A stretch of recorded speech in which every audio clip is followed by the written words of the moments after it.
For me, I think the most important takeaway thing from the conference today is the importance of really connecting to another person, to understand that there is no separation between you and the other. And we can only be as intimate with another person as we are with ourselves. So what we teach, and what we talked about this morning, was how to do that.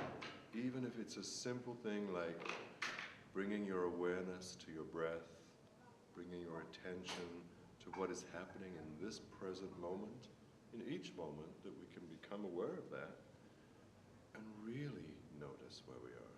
And in that moment, we can connect to the other and just be fully present. It's very simple.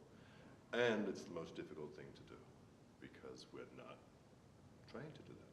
We're not trained to make eye contact, to really look at the other person and let them know that we're fully with them. That, for me, is the most important thing that we talked about this morning, how to connect. How about you, Koshin? Any thoughts? I think one of the main things is that when we are working in our environments, wherever we are, for us to be fully present.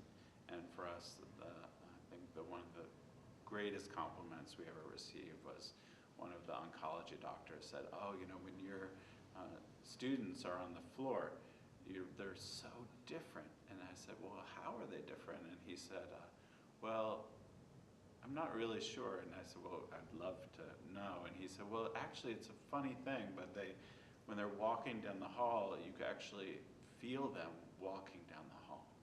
They're really there. And that we have that capacity, as Chodo is talking about, to be fully there. And we can use our meditation practice to enliven us so that we can walk down the hall while we're walking down the hall. When we sit down to be with a patient, we can do that.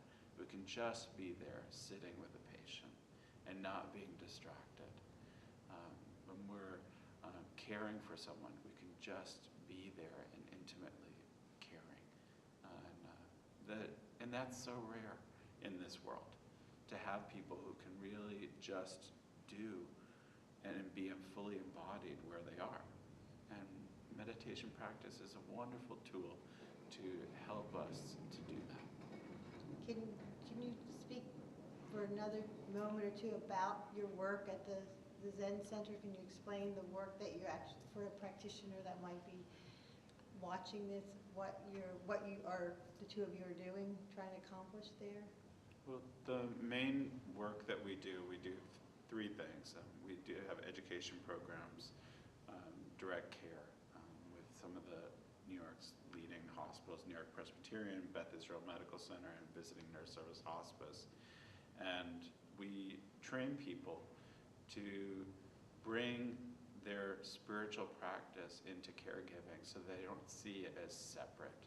So we train doctors and nurses and all kinds of folks, artists and woodworkers, to learn how to care for others as they care for themselves and see that as a spiritual practice. And that's the heart of what we do. And we have, year-long programs and day-long programs, so people can enter in many different ways, and weekly meditation practices that we offer throughout the week.